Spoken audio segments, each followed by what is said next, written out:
Hello guys and welcome to Painting Panzers. My name's Christian and today we're going to be taking a look at another 3D print. This one's from my good friends at Mardav Miniatures and we're looking at a Stug. Now Stugs are probably most people's favourite or most iconic German tank when they're thinking about it. It's a lovely tank. The print is fantastic. I don't really cover the print too much, but if you want to check out some of the other prints that I've reviewed on the channel, I did cover a Char 1B, the flamethrower version that the Germans used, and that was an awesome video and an awesome print too. I really enjoyed that print. And this one's another great print. So yeah, do stick with me if you're interested to know how I painted this Stug, and I really do hope you enjoy the video. And please do subscribe if you're new to the channel, or if you're watching this and you're not subscribed, it would mean an absolute lot to me. Alright, let's get stuck into this video. Now, if you want to get your hands on this vehicle, you can find it at Mardav Miniatures, and it's a 3D print, and their prints are awesome. This is the second print on the channel.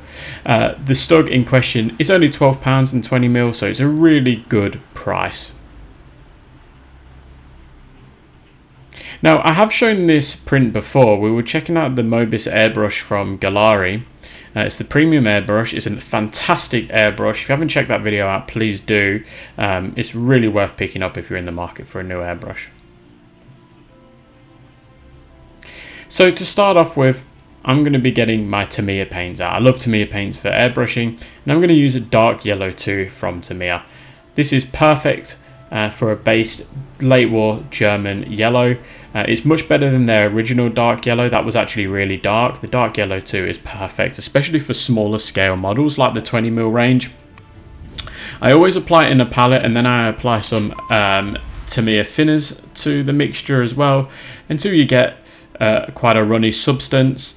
Obviously you can go crazy like I am. I like to use a palette. I think it's just a really good practice. It's up to you how you want to mix it.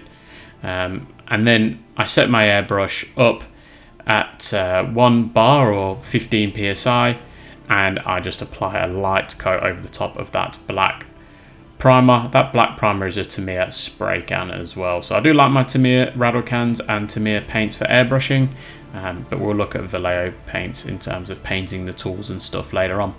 So as I said, a nice light coat. Don't go too heavy. Let some of that black seep through, just to give some of those panels a really nice worn look. Then I go with the green stripes. I'm going to use dark yellow 2 and NATO green at about a 2:1 ratio. So obviously more green than yellow. So we're just adding in a little bit of yellow to the mixture, just to lighten it up a little bit. I like nice light colours on my German vehicles, and I've found obviously the smaller the scale, the lighter the colours. As long as they blend together, they tend to work a lot better than when they're really dark. For my own personal taste anyway, we're all different. The pattern I'm going for is just a really random sort of just squiggly lines all over the place, as if it's just been applied in field, just spray painted on, just all over the shop.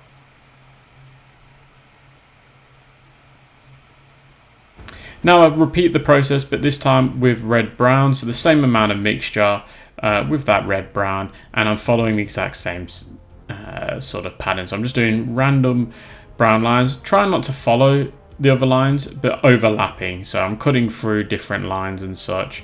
Again, I haven't changed the PSI on the compressor, so I'm just running at that 1 bar at the moment, and it's going really well. And that is with that Galari premium airbrush that we looked at just before.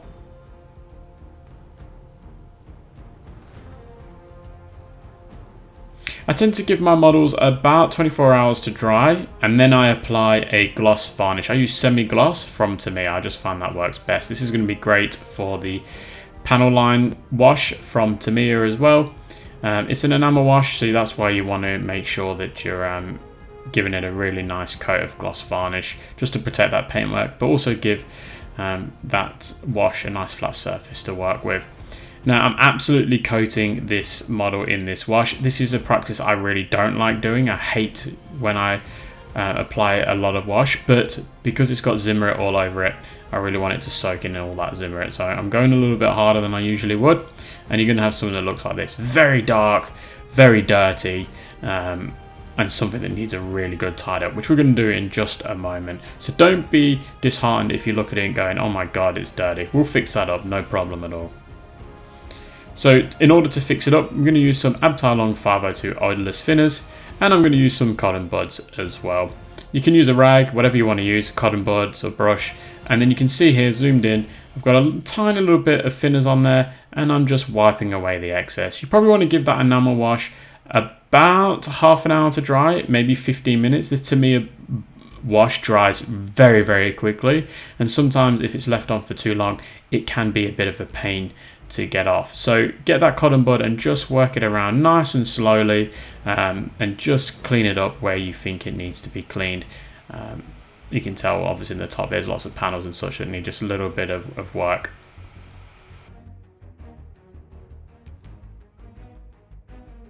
It was at this moment that he knew. He fucked up. So I ended up sitting on my Stug.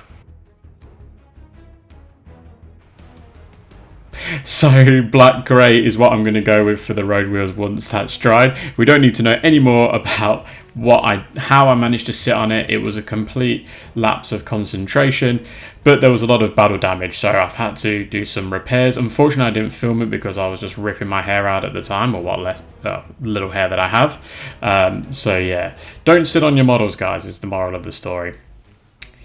Now, flat earth is what I'm going to be using for the wooden items. I also use that black grey that we just saw in the previous shot for my metal items, as well as those road wheels that we just looked at. Who sits on the model? I mean, honestly. German field grey is what I'm going to be using. So I put on a bit of masking tape, folded it all up, super glued it over where that MG34 was, because that's where bulk of my arse destroyed. So yeah, we're going to put a nice little cover over the top of that. And then for those viewing holes, I'm going to use Luftwaffe Uniform World War II. So it's a good little colour for any sort of glass and such. Now for the sort of barrier here, the way you'd put all the storage, I would have left that in the original colour that I airbrushed it with, but because I sat on it and broke it in a million pieces, I've glued it back together and I'm just going to paint over it in beige, German camo beige. Now I can go over what I've painted. So I'm using Null Oil and Lafmir Medium from Warhammer at a 1:1 ratio. That's my favourite, my go-to wash. And I'm going over all of those bits that I've painted, as well as some of those exhausts and vent holes and stuff. Not going over the entire vehicle for a wash, just those bits that I've mentioned. Now for the wooden areas, I'm going back over them with flat earth, and it's literally just a line on the top. Nothing too crazy. You can see I'm just scraping it on there. I've got a very fine brush, just scraping it on. And then I'm going to change to flat earth and orange brown at a 1:1 ratio. And I'm just going to scratch that right along the surface, doing a lesser amount than I did with that flat earth, just to get this colour standing out, but trying to give some sort of resemblance of wood grains.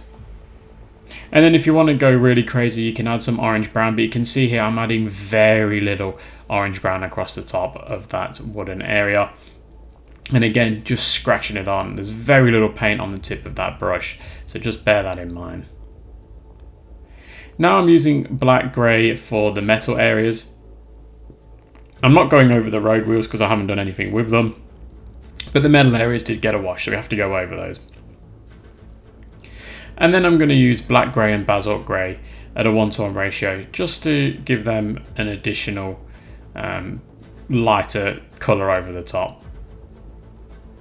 Now for the tracks, I'm going to use black, and as I always say, this is my go-to for tracks, and you might look at this going, I don't agree, but just bear with me, we'll fix that up in a little bit. We'll make them look a lot more realistic than just a black colour.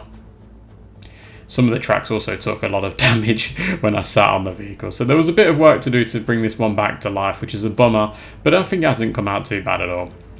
So get some burnt umber and dry brush the hell of those on those tracks, so give them a really thick coating of this burnt umber, and it's going to give you a really nice dusty looking track. You can put it on the road wheels as well, get them all dirty. You can see how hard I'm going with this dry brush. I'm going absolutely mental. Yeah, it's really good technique to do. I'm going over that area that I sat on with German camo beige World War II, just scraping it on. There's really no sort of method to this. You can see I'm being very rough with it. I'm just sort of scraping it on. And then for that tarp, I'm going over with German Field Grey World War II, as well as the fire extinguisher that's on the rear of the Stug here.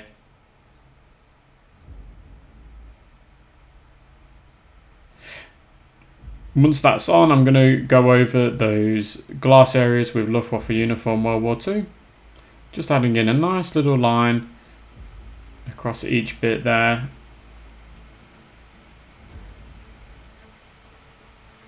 And then if you want to give them a nice little highlight, you can add a little bit of white grey in there as well. Just put a little line in the middle of each of those glass areas.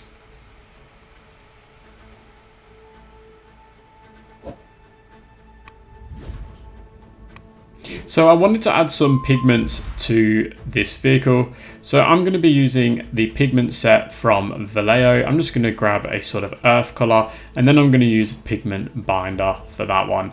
And I'm going to apply the pigment quite heavily, and then I'm going to throw on some pigment binder, and that's going to give us a really nice muddy looking vehicle. And then once I'm happy with all of that, I'm going to give it a coat of Tamiya flat clear, and that's just going to get rid of that gloss look. Now if you apply the flat clear and the pigment sort of dilutes quite a lot, or the mud effect that you've got, just reapply it. You don't need to have a gloss varnish on there to protect that. So I will be adding storage onto this vehicle at some point. I don't know when, but that might be for a separate video. But overall, I'm extremely happy with the 3D prints from Mardav Miniatures. They do some amazing prints, really worth checking out, especially if you're in the UK. You get them really cheap without the postage option in there. So go give them some love if you're in the market for some new 3D prints. I also realised I didn't mention anything about the decals. I do have a dedicated decal video. I think I've got quite a few of them as well, so you'll be able to find those if you're interested to know how I apply decals. Now, a massive thank you must go out to my Patreons and YouTube channel members. You guys are all absolute champions, and a special mention, as always, goes out to those Panzer Aces. That's Patrick, Oscar, James, Panzer Jim, Colin, Lack of Foresight Gaming, Mike, Mikey, Eric, Rothgard, Jonathan, Ian, and Adam. You guys are all champions. I really do appreciate you guys being those Panzer Aces. Alright guys, I hope you've enjoyed this video. Please leave me a comment in the comment section if you have, and until then, I will catch you at the next one.